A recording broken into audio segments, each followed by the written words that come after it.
우리 하나님께서는 선하신 분이십니다. 여러분 이 사실 정말로 믿으십니까? 예, 정말로 우리 하나님께서 선하신 분이시죠. 우리가 구원을 받고 신앙생활을 하면 할수록 사실 우리는 이것을 매 순간 매번 느낄 수밖에 없습니다. 그래서 우리 선하신 하나님께서는요, 우리를 보호하시고 특별히 우리에게 행복을 주시기 위해서 여러 가지 명령과 법규들을 주셨다라는 사실을 성경을 통해서 우리에게 말씀해 주신 적이 있죠. 우리 잘 아시는 대로 신명기 6장 24절은 이렇게 말씀하고 계십니다. 또 항상 우리가 행복하도록 주께서 우리에게 이 모든 법규를 행할 것과 주 우리 하나님을 두려워할 것을 명령하셨으니 이것은 그분께서 이날과 같이 우리를 살려 보전하려 하심이라. 또 이어서 신명기 10장 13절도 이렇게 말씀하고 계시죠. 내가 이날 내 행복을 위하여 내게 명령하는 주의 명령과 그분의 법규를 지키는 것이 아니냐. 주님은 우리의 행복과 우리를 보호하실 목적으로 여러 가지 명령과 법규들을 주셨다라고 분명히 말씀하고 계십니다. 그러나 우리가 안타깝게도 하나님의 명령을 어기고 죄를 지으면요, 행복과 보호하는, 주님이 주시는 행복과 보호하는 거리가 멀어지고 정반대로 불행과 어려움을 겪을 수밖에 없다라는 것을 우리는 성경 말씀과 우리 신앙생활의 경험을 통해서 이미 잘 알고 있습니다.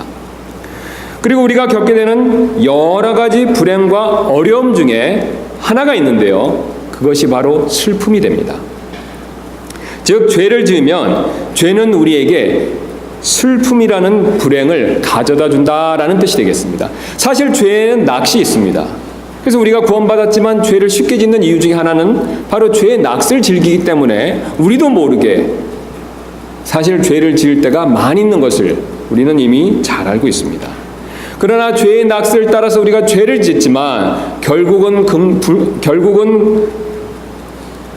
이 죄로 말미암아서 슬픔을 겪을 수밖에 없다라는 것을 우리는 또한 역시 잘 알고 있죠. 즉 죄를 지으면 우리에게 결국 슬픔이라는 불행을 가져다 준다라는 뜻이 되겠습니다. 그래서 죄를 지으면 가장 먼저 이 죄는요, 내 자신에게 슬픔을 가져다 주죠. 이를 경험한 다윗은 이렇게 고백한 적이 있습니다. 시편 38편입니다. 내가 이제 머뭇거리게 되었고 내 고통이 항상 내 앞에 있사오며 내가 내 불법을 밝히 드러내고 내 죄로 인하여 슬퍼하리이다. 또한 내 죄는요, 내 자신에게 슬픔만 가져다 주는 것이 아니라 내 주변에 있는, 특별히 내 주변에 가까이 있는 다른 사람들에게도 슬픔을 가져다 줄 때가 있죠. 여러분 그런 경험 있으시죠? 내가 지은 죄가 어떻습니까? 내 자신에게 슬픔과 어려움을 가져다 주는 것이 아니라 내 주변에 있는 가족이나 내 지체들에게 슬픔과 어려움을 가져다 줄 때가 있다는 것을 우리는 또한 알고 있습니다.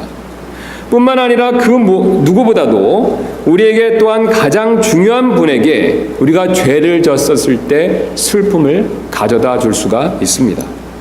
여러분 이 가장 중요한 분이 누구신지 아십니까? 바로 성령님이 되십니다.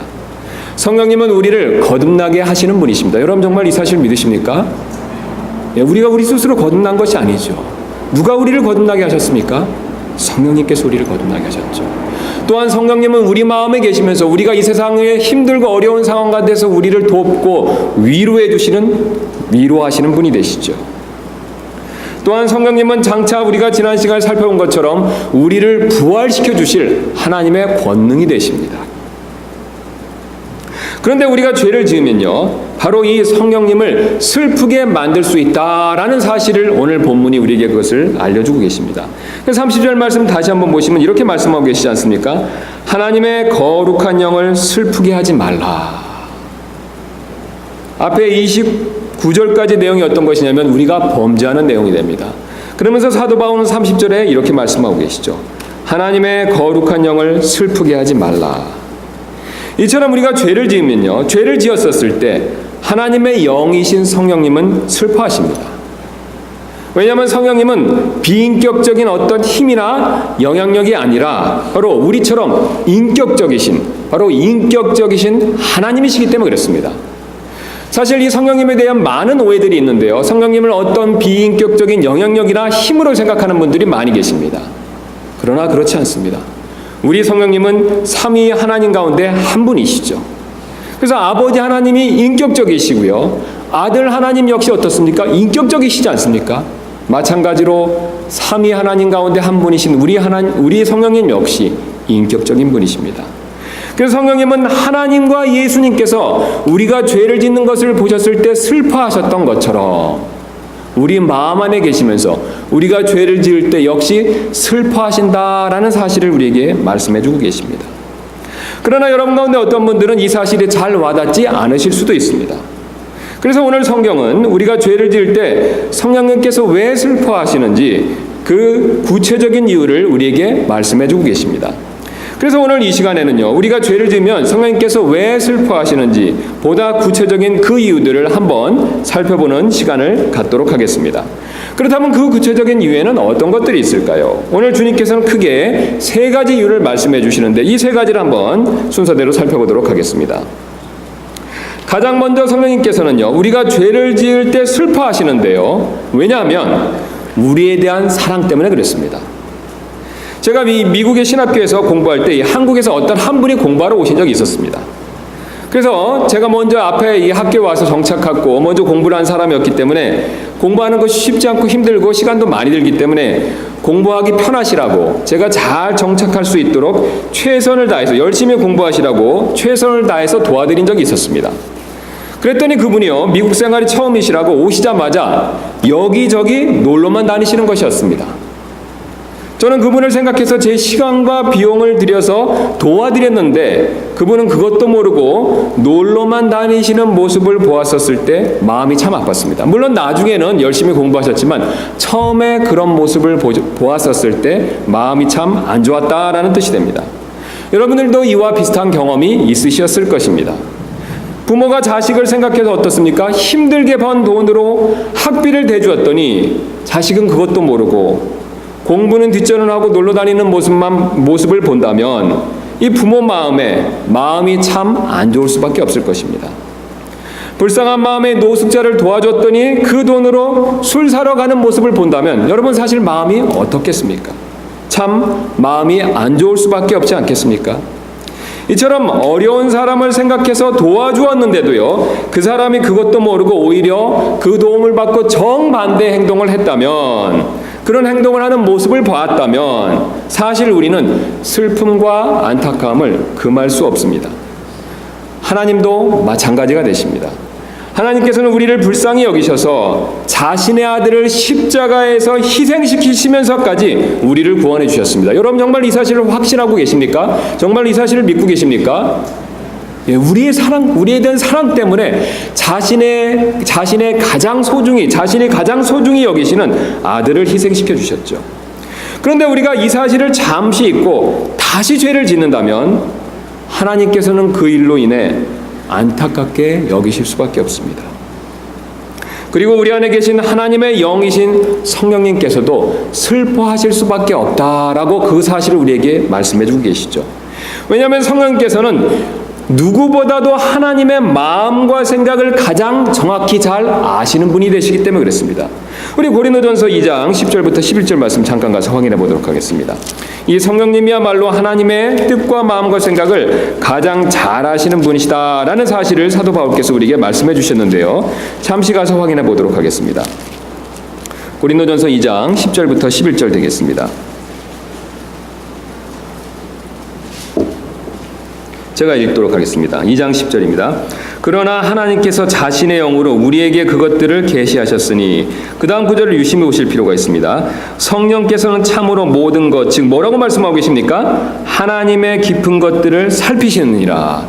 지금 이 성령께서는요 하나님의 마음의 가장 깊은 곳에 있는 것들을 이미 살피신다라고 말씀하고 계시죠. 여러분 사실 우리는 하나님의 마음을 알기가 어렵지 않습니까? 하나님을 뵙지도 못하고요. 하나님은 저 높은 3층 세 번째 하늘에 계시기 때문에 사실 우리의 눈이나 귀로는 하나님을 알 수도 없고 더더군다나 하나님의 그 깊은 마음을 우리는 사실 도저히 알 길이 없습니다.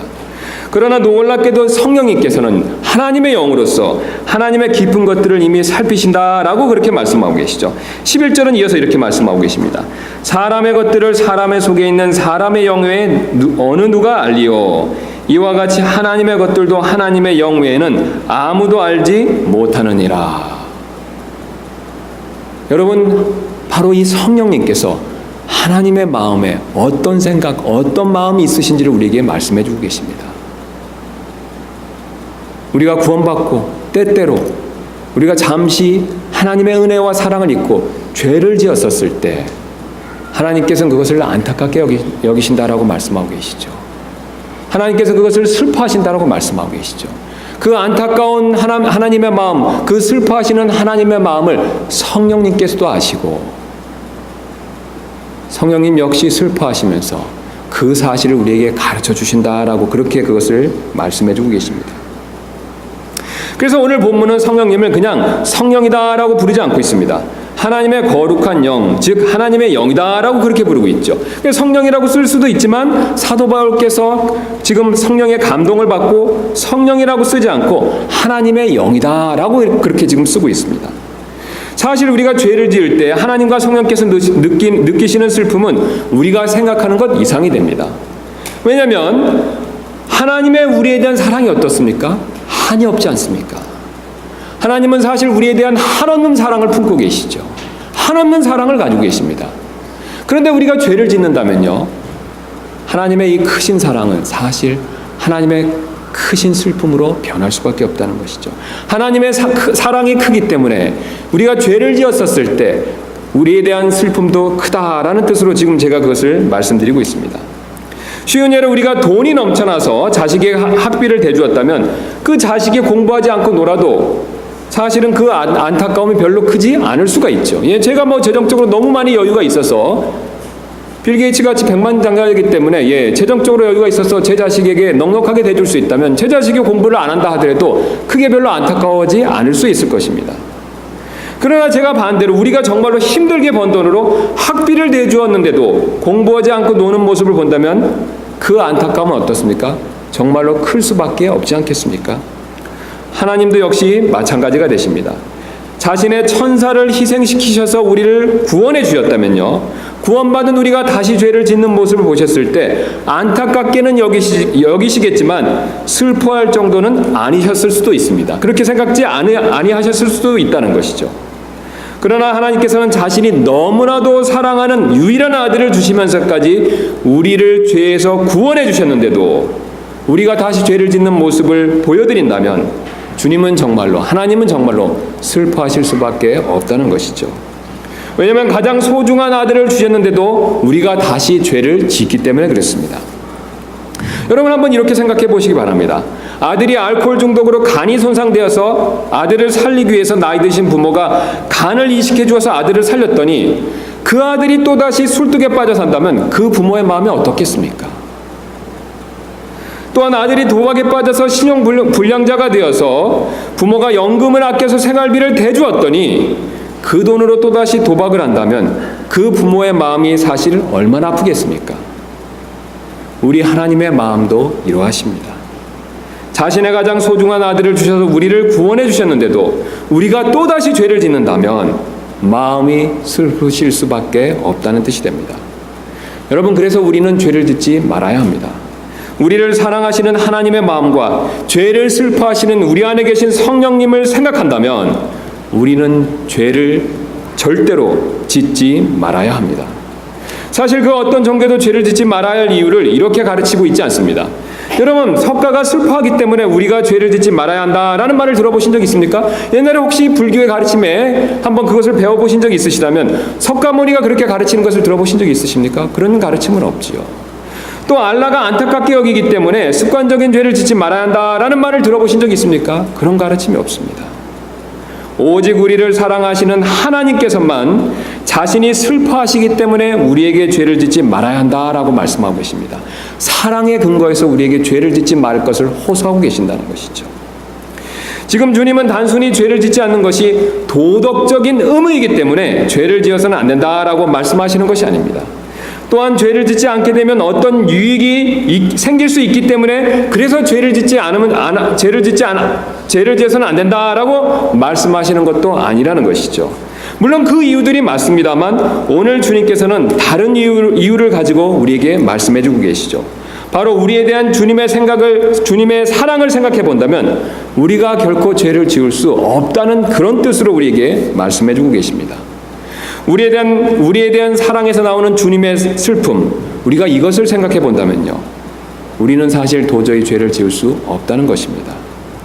이처럼 하나님께서는 나를 사랑하시고 성령님께서도 이를 아시고 내가 죄를 지을 때 슬퍼하시기 때문에 우리가 이것을 기억한다면 우리는 결코 죄를 지어서는 안 된다라고 주님이 그것을 말씀해 주고 계십니다. 이것이 성령께서 우리가 죄를 때 슬퍼하시는 첫 번째 이유가 됩니다. 그러나 오늘 하나님께서는 이 이유만 말씀하시는 것이 아니라 또 다른 이유를 우리에게 말씀해 주고 계십니다. 성령께서는 우리가 죄를 지을 때 슬퍼하시는데요. 왜냐하면 죄는 주님의 몸된 교회를 이렇게 나누기 때문에 그렇습니다. 사람은 절대로 혼자 살 수 없는 존재가 됩니다. 여러분 왜 그렇습니까? 사람은 결코 혼자 살 수가 없죠. 왜냐하면 삼위일체인 하나님의 형상으로 만들어진 그런 존재이기 때문에 그렇습니다. 아버지 하나님과 아들 하나님과 성령 하나님이 하늘에 계시듯이 하나님께서는 자신의 그런 형상과 모양에 따라서 우리 사람을 남자와 여자로 만드셨습니다. 그냥 남자로 만들어 놓고 놔두실 수도 있는데 굳이 남자와 여자로 만드셨다는 것이죠. 남자와 여자로 만드시고 어떻게 하셨습니까? 가정을 주시고 함께 살도록 그렇게 우리를 인도해 주셨다는 것이죠. 그리고 창세기 2장 23절은 그들이 한 육체가 될지니라 라고 더불어서 함께 살아야 될 것을 우리에게 말씀해 주셨죠. 그러나 안타깝게도 죄는요, 하나님께서 이렇게 만들어주신 하나됨을 해치는, 이런 하나됨을 나누는 그런 역할을 할 때가 많이 있습니다. 아담과 이브의 경우를 한번 생각해 보시기 바랍니다. 아담과 이브는 범죄하기 전에는 아무런 문제 없이 한 마음 한 몸으로 잘 살았지만 범죄한 이후에는 남의 탓을 하며 서로 나뉘는 그런 모습을 보여주고 있습니다. 그래서 우리 잘 아시는 대로 창세기 3장 12절에서 아담이 범죄한 이후 하나님께 질문을 받았을 때 아담이 바로 이렇게 얘기한 것을 우리가 기억하고 있죠. 하나님께서 나와 함께 있으라고 주신 여자 곧 그녀가 그 나무에서 나는 것을 내게 주므로 내가 먹었나이다. 여러분 지금 누구 탓을 하고 있습니까? 여자 탓을 하고 있죠. 하나님이 주신 여자 탓을 하고 있습니다. 아담은 그전에는 내 뼈 중에 뼈요 내 살 중에 살이다 라고 여자에 대해서 그렇게 고백했는데요, 이제는 범죄하고 나서 여자 탓을 하고 있습니다. 둘이 하나가 된 것이 나뉘었다라는 그런 모습을 보여주고 있죠. 둘의 하나됨이 깨진 모습을 보여주고 있습니다. 여러분 사실 이 원리는 교회에서도 마찬가지가 됩니다. 하나님께서는 우리를 구원해 주셨습니다. 그리고 구원받은 우리가 혼자 신앙생활하는 것이 아니라 교회를 통해서 이렇게 함께 신앙생활하도록 우리를 부르셨습니다. 여러분 정말 이 사실을 믿으십니까? 우리를 혼자 신앙생활하도록 내버려 두신 것이 아니라는 거죠. 그 증거로 우리가 이렇게 모여서 함께 신앙생활할 수 있는 이유가 된다는 것이죠. 바로 우리가 이렇게 함께 모여서 신앙생활하도록 주님은 우리를 이렇게 함께 부르셨다는 뜻이 됩니다. 그리고 우리가 이렇게 함께 모여서 신앙생활을 잘 하도록 우리 교회 안에 돕는 분을 두셨습니다. 여러분 이분이 누구신지 아십니까? 바로 성령님이 되시죠. 성령님께서는 우리 각자 안에서도 계시지만 지금 모여있는 교회 안에도 계십니다. 그리고 교회 안에서 우리가 하나가 되도록 힘써 일하시는 분이시죠. 우리 본문을 가셔서 에베소 4장 3절 말씀 잠깐 가서 보도록 하겠습니다. 사도 바울이 앞에서 4장에서 이 사실을 우리에게 분명히 말씀해 주셨죠. 성령님께서 우리 교회 안에서 하나가 되도록 힘써 일하시는 분이시다라는 것을 4장 3절이 이렇게 말씀하고 계십니다. 화평의 매는 띠로 성령이 하나가 되게 하신 것을 뭐라고 말씀하고 계십니까? 힘써 지키라. 너희를 부르심의 한 소망 안에서 너희가 부르심을 받은 것 같이 한 몸과 한 성령이 있고 한 주와 한 믿음과 한 침례가 있으며, 지금 하나가 된 것을 강조하고 있는데 그 하나가 되게 하는 결정적인 역할을 하시는 분이 바로 누구시냐면 성령님이시다라는 것을 우리에게 말씀해 주고 계시죠. 그러나 죄는 성령의 하나가 되게 하신 것을 나누게 만드는 그런 역할을 할 때가 참 많이 있습니다. 사실 내가 죄를 지으면요, 그 문제는 나 자신에게서, 내 자신에게서 끝나는 것이 아니죠. 분명히 다른 사람에게도 영향을 미칩니다. 특히 내 가까이에 있는 주변 사람들에게 반드시 영향을 미칠 수밖에 없습니다. 구체적으로 내 주변 사람들에게 상처를 입힌다는 것이죠. 가장 가까이 있는 내 가족들에게 상처를 입히고요, 또한 내 교회 지체들에게도 반드시 상처를 입힐 수밖에 없습니다. 바울은 이 사실을 앞에 있는 우리 조금 전에 살펴봤던 4장에서 22절부터 29절을 통해서 그 사실을 우리에게 분명히 말씀해 주고 계십니다. 그래서 22장부터 다시 한번 보도록 하겠습니다. 4장 22절입니다. 이전 행실에 관하여는 너희가 속이는 것으로 가득한 욕심들에 따라 부패한 옛사람을 벗어버릴 것을 가르침을 받았으니 23절입니다. 너희의 생각의 영속에 새롭게 들아 또 너희가 하나님을 따라 의와 참된 거룩함으로 창조된 새 사람을 입을 것을 가르침을 받았나니. 우리가 잘 아시는 대로 지금 사도 바울께서 어떤 내용을 말씀하고 계십니까? 옛사람을 벗어버리고 새 사람을 입으라 라고 말씀하고 계시죠. 그 다음에 그 구체적인 내용들을 우리에게 가르쳐 주시는데요. 25절에 이제 하지 말아야 될 내용들을 쭉 말씀하시죠. 25절입니다. 그런즉 거짓말을 버리고 각 사람이 자기 이웃과 더불어 진리를 말하라. 거짓말을 하지 말아야 되는데요. 특별히 이웃과 더불어서 거짓말하지 말고 진리를 말하라는 것이죠. 왜 진리를 말아야 되냐면요. 그 이유를 이어서 이렇게 말씀하고 계십니다. 우리는 서로 지체니라. 여러분, 제가요 만약에 여러분한테 거짓말을 하면요, 제 자신이 양심에 찔려서 제 자신에게만 문제가 있는 것이 아니죠. 여러분 어떻습니까? 여러분에게도 피해가 있죠. 여러분에게도 상처가 된다는 것이죠. 목사님이 거짓말하시네. 여러분 마음에 상처가 되지 않겠습니까?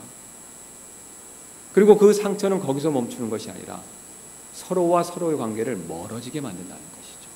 우리 성령님은 하나가 되게 하시기를 원하십니다. 그러나 우리 안에서 역사하는 죄는요, 우리를 서로 멀어지게 만든다는 것이죠. 그래서 우리가 서로 지체이기 때문에 거짓말하지 말아야 된다라고 그렇게 말씀하고 계십니다. 이 원리는요 계속해서 이어지고 있습니다. 26절입니다. 너희는 화를 내도 죄를 짓지 말며 해가 지도록 진노하지 말고 마귀에게 틈을 주지 말라. 여러분, 제가 화를 내면요, 화내는 것은 제 양심에 찔리는 것에서 끝나는 것이 아니라 어떻습니까? 제가 화를 낸 대상의 그분 역시 상처를 받죠. 그럼 제가 어떤 분에게 화를 내면 어떻습니까? 그분은 상처를 받으시고 저와의 관계가 멀어질 수밖에 없죠. 우리 성령님께서는 우리를 하나가 되게 하기를 원하십니다. 그러나 제가 불필요하게 제 감정 때문에 잘못해서 화를 냈다면요, 그 화로 인해서, 그 분노로 인해서 상처를 받고 우리 사이의 관계가 멀어질 수밖에 없다는 것이죠. 그리고 그 멀어진 틈을 통해서 마귀에게 틈을 줄 수 있다는 것입니다. 이 원리는 이어서도 계속해서 이어지는데 29절 말씀 보겠습니다. 부패한 대화는 결코 너희 입 밖으로 내지 말고, 그 다음 뭐라고 말씀하고 계십니까? 오직 세워주는 일에 쓸 좋은 것만을 말하여 그것이 듣는 자들에게 은혜를 끼치게 하라. 여러분, 부패한 대화들은요, 상대방에게 은혜를 끼칠 수가 없죠. 제가 나쁜 말을 한다면 어떻겠습니까?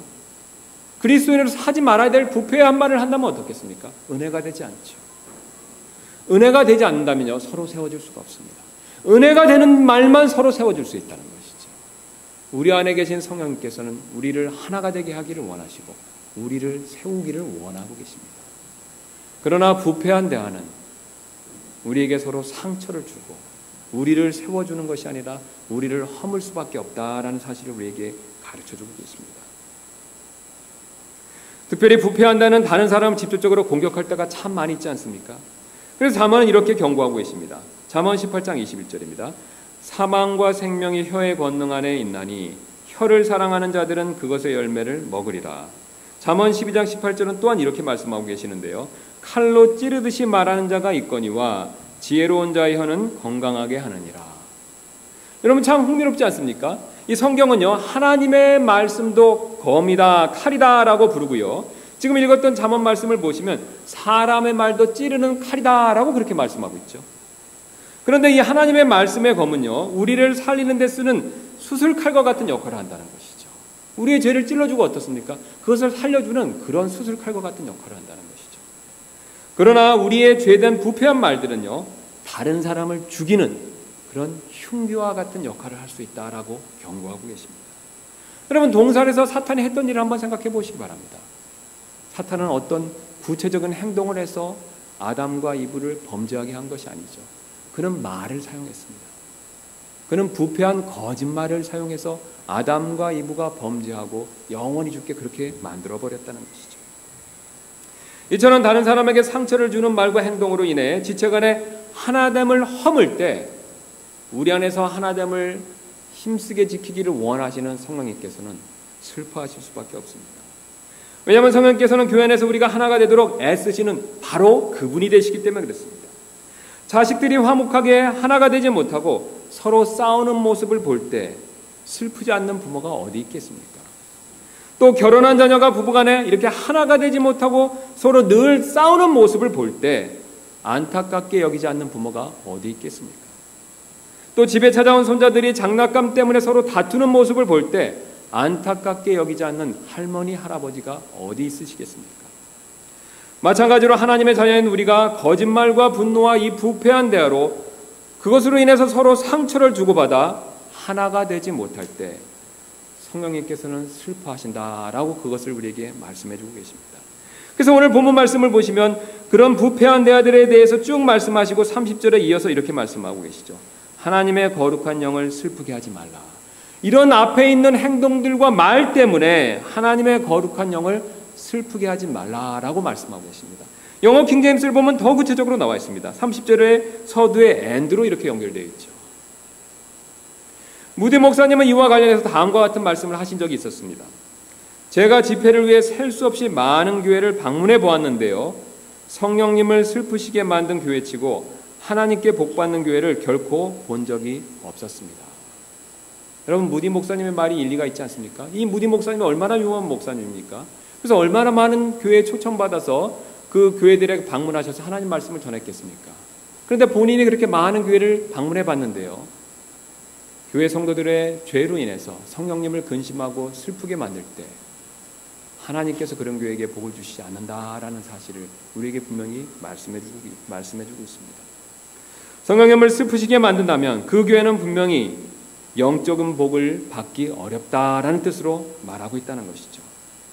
우리 교회가 그런 교회가 되지 않기를 주님의 이름으로 소원합니다. 이제 마지막 이유를 한번 살펴보도록 하겠습니다. 성령께서는 우리가 죄를 때 슬퍼하시는데요. 왜냐하면 이 성령님께서는 거룩하신 분이시기 때문에 그렇습니다. 제가 한국에 있었을 때 한 자매님이 저에게 다음과 같이 한번 말씀한 적이 있으셨습니다. 목사님, 제 아들 때문에 속상해 죽겠습니다. 아들이 방을 지저분하게 써서 제가 늘 청소를 해주고 있습니다. 그런데 이 녀석이 제가 청소를 해주면 어질러 놓고 다시 또 청소를 해주면 또 어질러 놓습니다. 그래서 화가 나서 혼냈는데도 말을 안 듣고 계속 어질러 놔서 속상해 죽겠습니다. 라고 이런 말씀을 하신 적이 있었습니다. 여러분들도 이런 경험이 분명히 있으실 것입니다. 예, 저도 그런 경험이 있습니다. 집에서 꼭 아들이 아니더라도 딸이 그런 경우가 있을 때가 있을 것입니다. 아니면 남편이 그런 경우가 있으셔서 속상해 보신 적이 분명히 있으실 것입니다. 여러분, 사실 성령님도 마찬가지가 되시죠. 성령님은 거룩한 영이 되십니다. 그래서 오늘 30절 본문 말씀을 다시 보시면 하나님의 거룩한 영이다라고 거룩함을 강조하고 계시죠. 그래서 하나님의 거룩한 영을 슬프게 하지 말라라고 이렇게 말씀하고 계시죠. 지금 성령님이 거룩한 영이시다라고 이렇게 말씀하셨을 때는 사실 두 가지 의미가 있습니다. 첫 번째는 성령님 자체가 거룩하신 영이다라는 뜻이 있고요. 두 번째로는 성령님은 우리를 거룩하게 만드시는 영이다라는 그런 의미로서 하나님은 거룩한 영이시다, 하나님의 거룩한 영이시다라고 그렇게 말씀하신다는 것이죠. 즉 성령님은요, 그분 스스로가 거룩하실 뿐만 아니라요, 그분 스스로가 거룩한 영이실 뿐만 아니라 우리를 또한 거룩하게 만드시는 영이다라는 뜻으로 말씀하신다는 것이죠. 그래서 우리 안에 거하시면서 우리의 마음을 깨끗하고 거룩하게 만드는 일을 하고 계신 그 장본인이 바로 성령님이 되시죠. 그러나 이 일을 하시다가 때때로 슬퍼하실 때가 분명히 있습니다. 왜냐하면 우리 마음 안에 더러운 것이 너무나도 많고 너무나도 자주 그런 것이 생기기 때문에 그렇다는 것이죠. 사실 우리가 부패한 죄를 짓는 이유는 우리의 마음 안에 더럽고 부패한 것들이 가득하기 때문에 그렇죠. 그래서 예수님께서 이 사실을 말씀해 주신 적이 있는데 우리 한번 마태복음 가서 잠깐 살펴보도록 하겠습니다. 마태복음 15장 17절부터 20절입니다. 우리 잘 아시는 말씀인데 우리 예수님께서 하신 말씀 다시 한번 확인해 보는 시간 갖도록 하겠습니다. 15장 17절입니다. 이 바리새인과 논쟁이 더러움에 대해서 논쟁이 붙었을 때 예수님이 이렇게 말씀해 주셨죠. 15장 17절입니다. 마태복음. 무엇이든지 입안에 들어가는 것은 배로 들어가 뒤로 내버려지는 줄을 너희가 아직도 깨닫지 못하느냐. 자, 여러분 어떻습니까? 이게 예수님 말씀이 무슨 뜻입니까? 음식이 입으로 들어가면 어떻습니까? 소화가 되고 이렇게 변이 돼서 밖으로 나온다는 뜻이죠. 자, 이어서 이렇게 말씀하십니다. 그러나 입에서 나오는 그것들은 마음에서 나오며 그것들이 사람을 더럽게 하느니라. 자, 지금 뒤에서 나오는 변이요, 그것이 우리를 더럽히는 것이 아니라는 것이죠. 여러분, 정말로 우리를 더럽게 하는 것은 무엇이다라고 말하고 있습니까? 우리 마음 안에 있는 것들이죠. 마음 안에 있는 것들이 입에서 나오고 그것들이 우리를 더럽게 만든다는 것이죠. 그럼 마음 안에 무엇이 있습니까? 예수님이 19절에 이어서 이렇게 말씀하고 계시죠. 마음에서 악한 생각, 살인, 간음, 음행, 도둑질, 거짓 증언, 신성모독이 나오는데 이것들이 사람을 더럽게 하는 것들 이거니와 씻지 않은 손으로 먹는 것은 사람을 더럽게 하지 아니하느니라 하시니라. 여러분, 지금 정말로 더러운 것이 어디에 있다라고 말씀하고 계십니까? 씻지 않은 손입니까? 아니면 입으로 먹고 뒤로 나오는 변입니까? 아니지요. 하나님 보셨을 때 정말로 더러운 것은요, 씻지 않은 손이나 우리 뒤로 나오는 변이 아니라는 거죠. 물론 그런 것들도 더럽지만요, 정말로 더러운 것은 따로 다른 곳에 있다는 것이죠. 여러분, 그 더러운 것이 어디 있습니까? 우리 마음 안에 있습니다. 주님은 우리의 마음을 꿰뚫어 보시고 우리 마음 안에 더러운 것이 가득하다라고 말씀하고 있습니다. 여기 보시면요, 악한 생각, 살인, 간음, 음행, 도둑질, 거짓 증언, 이런 것들은 아직 행동으로 드러나지 않은 죄들이지 않습니까? 악한 생각 빼놓고는 아직 행동으로 드러나지도 않은 것들입니다. 그러나 살인하고 싶은 마음, 간음하고 싶은 마음, 음행을 저지르고 싶은 생각, 도둑질하고 싶은 욕정, 거짓말하고 싶은 욕구, 이런 것들이 우리 안에 가득하다는 것이죠.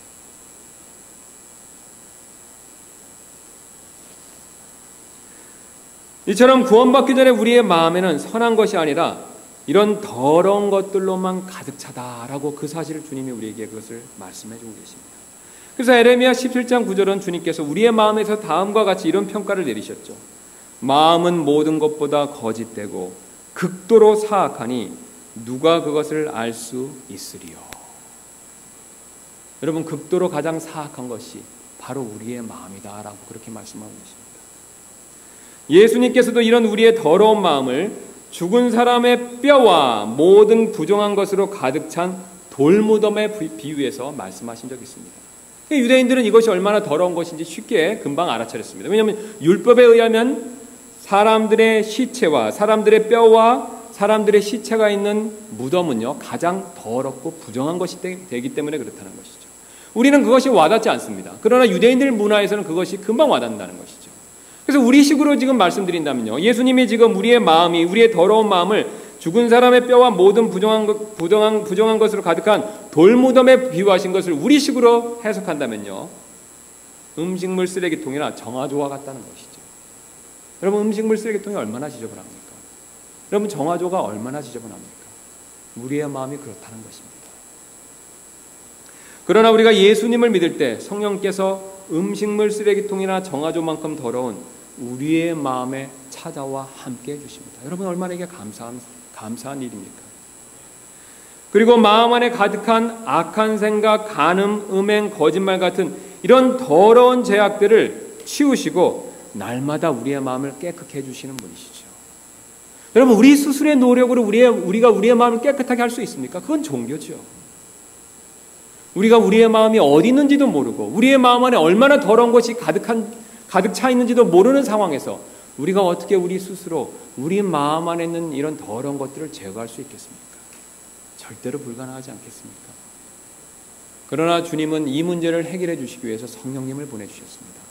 거룩한 성령님을 보내주셔서 그분이 우리 마음 안에 살아계시면서 우리의 마음 안에 있는 더러운 것들을 깨끗하게 해주기를 원하고 계시고 날마다 그렇게 해주고 계시다는 것이죠. 여러분, 그러나 우리가 때때로 이런 성령님의 인도하심과 성령님께서 우리를 깨끗하게 해주시는 일을 거부하고 다시금 우리가 옛날의 과거의 죄로 돌아갈 때, 특별히 습관적인 죄로 돌아갈 때 우리 성령님께서는 슬퍼하실 수밖에 없습니다. 우리가 성령님의 깨끗하게 하시는 일을 외면한다면, 그리고 성령님을 따라서 거룩한 삶을 살기를 원치 않는다면 우리 안에 계신 거룩한 성령님께서는, 우리를 자신처럼 깨끗하게 만들기를 원하시는 성령님께서는 슬퍼하실 수밖에 없다는 것이죠. 우리는 지금까지 우리가 죄를 지을 때 성령님께서 왜 슬퍼하시는지 그 이유를 살펴보았습니다. 성령님은 거룩하신 분이시기 때문에 우리가 죄를 지을 때 분명히 슬퍼하시죠. 또한 성령님은 교회를 하나가 되게 하시는 분이시기 때문에 우리가 이런 하나됨을 해치는 죄를 지을 때 이를 보시고 슬퍼하십니다. 그리고 그 무엇보다도 우리에 대한 사랑 때문에 우리가 죄를 지을 때 이를 슬퍼하신다라는 사실을 분명히 살펴보았습니다. 하나님은 분명히 우리를 사랑하십니다. 그 사랑의 하나님의 마음, 그 하나님의 사랑을 우리에게 전달해 주는 분이 바로 성령님이십니다. 성령님 역시 하나님의 사랑으로 우리를 사랑하고 계시죠. 우리가 그 하나님의 사랑을 전달해 주는 성령님의 마음을 무시하고 죄를 지을 때 하나님과 성령님은 슬퍼하실 수밖에 없습니다. 한 목사님이 다음과 같은 간증을 하신 적이 있었습니다. 그 목사님이 이렇게 말씀하셨는데요.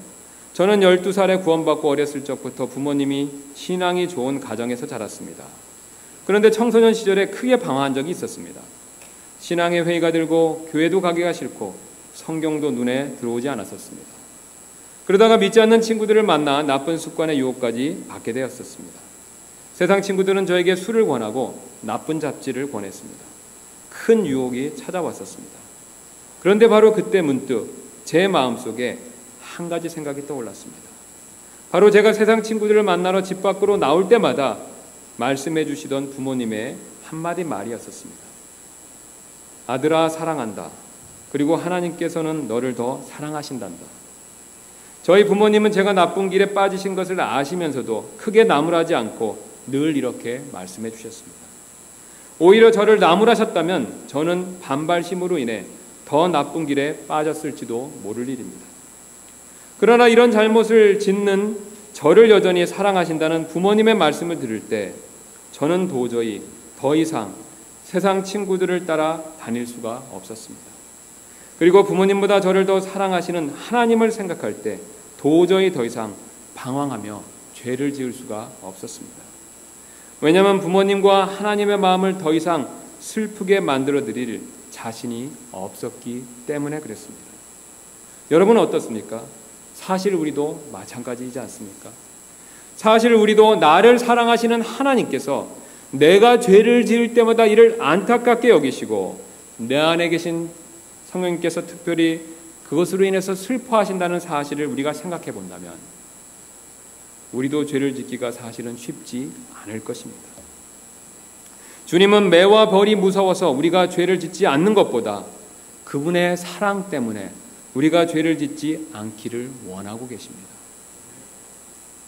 우리가 이 사실을 믿는다면, 주님의 그 크신 사랑을 믿는다면 우리는 사실 죄 짓는 일에서 더욱더 조심할 필요가 반드시 있습니다. 그런 저와 여러분들이 되시기를 주님의 이름으로 소원합니다. 우리 잠깐 기도하는 시간 갖도록 하겠습니다. 이 시간 오늘 주님의 말씀처럼 우리가 주님이